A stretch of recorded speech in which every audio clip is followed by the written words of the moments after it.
I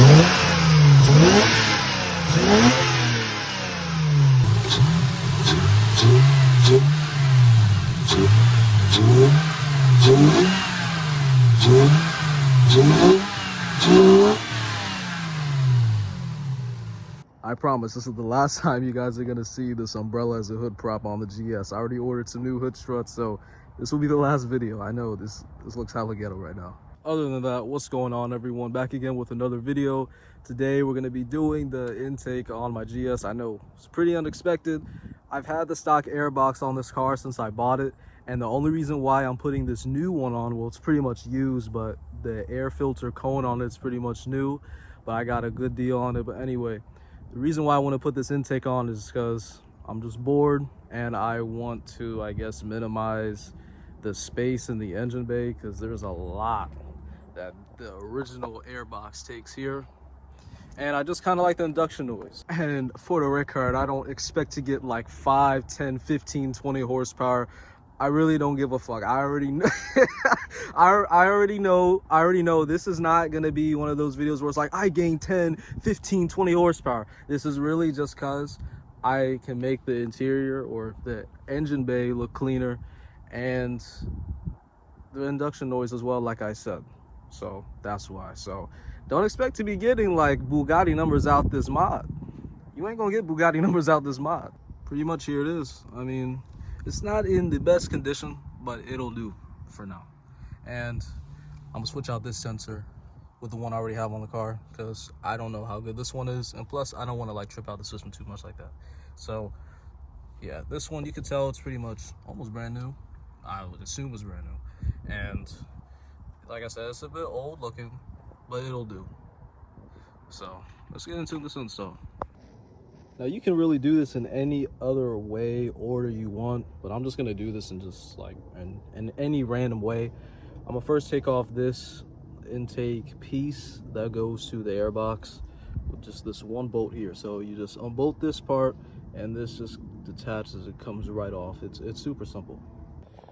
Now after that's on there, you want to remove the sensor. I already removed the sensor right there.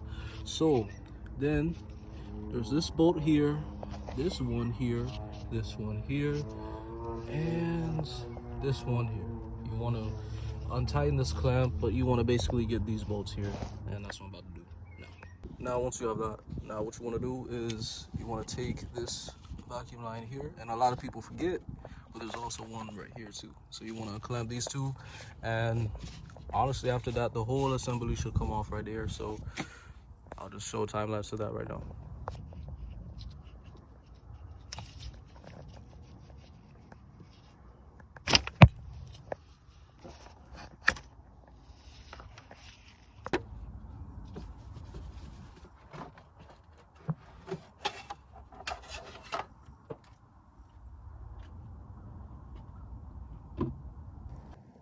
Whoa, now that we got that out, you can see that this takes up a lot of space in the bay. It's for good reason though. And this actually is probably better than that guy over there. But that's it.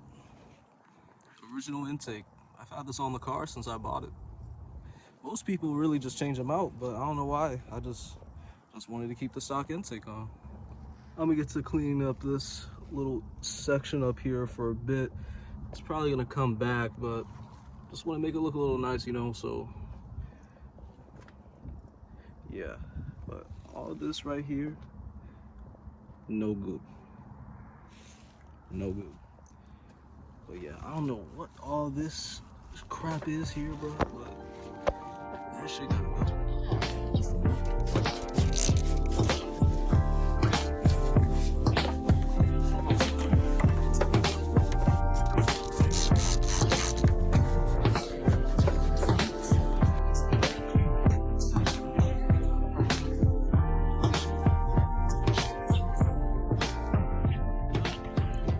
So I got the intake on there, and before you say, oh, there's no mounting point here, I'm probably gonna make my own right here. But I have the intake on as of now. I'm still gonna try to connect everything up as well. I switched out my MAV sensor from my old intake here with the Air one to this one, and in a few seconds, I'm gonna Let's see if we can do the first start. Let's see if we can get the system to know itself for a bit. All right, basically got everything hooked up. It's the same thing as taking apart the original airbox as well. It's just that you don't have like these bolts right here. But so far, everything just is like more minimalist. Like it's not as cramped in here. And like I said, it's like one of those things where I'm just bored, just wanted to buy an intake just cause. I'm not gonna expect like a huge horsepower gain, but you know, I guess it works for now. Still gotta put that like air duct like piece on that goes to the stock intake, but I don't think it's supposed to be that close. By the way, don't do what I'm doing. This is completely stupid. This is supposed to be mounted, but it's pretty much secure. So I guess why not? I don't think I'm probably gonna hear a lot of intake noise because I have headers. That's why I guess I didn't get intake for the longest time.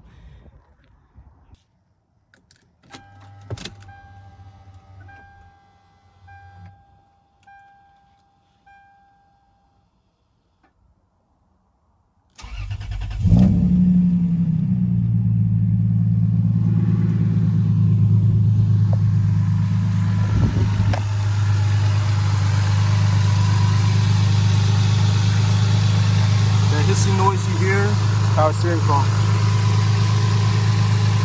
That's nice. I'm gonna let it idle for maybe 2-5 minutes.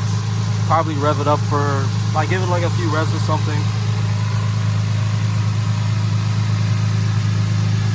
Sounds OEM though.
Everyone, it drives better than I expected. I think I have to drive it a little bit more for the map sensor to understand like, oh, this is not the stock intake, but I can definitely hear a little bit more intake noise.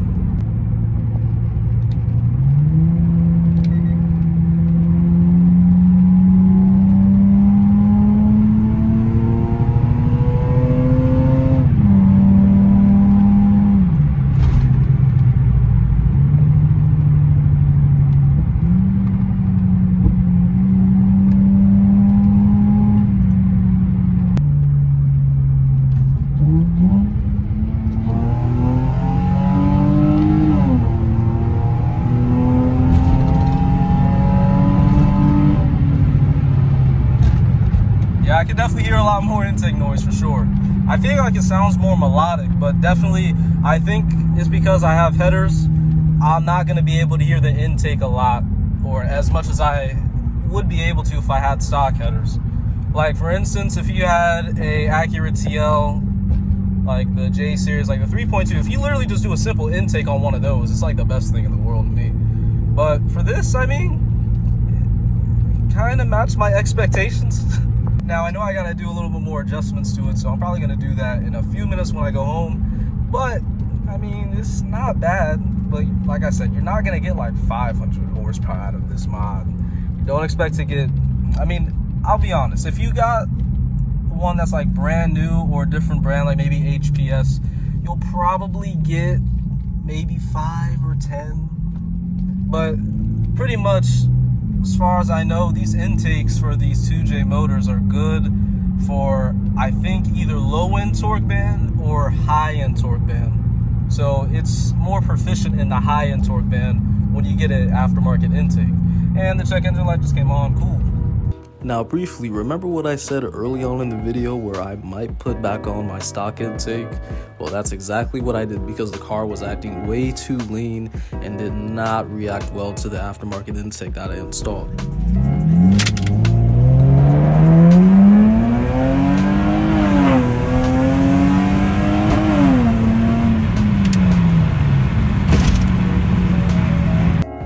Because of my MAF sensor, could be my throttle body or some other component that has to do with the air intake system or something like that. But all I know is putting back on the stock intake makes the car drive so much better, significantly. But I still kind of have those hesitation issues, so I might need to clean my throttle body more than likely. So I will say that for sound and noise and torque, the intake was pretty good for like 2 hours I used it, but I'm just going to be rocking the stock intake for a while. So, should you get an aftermarket intake for your car? Well, depends. It's all up to you.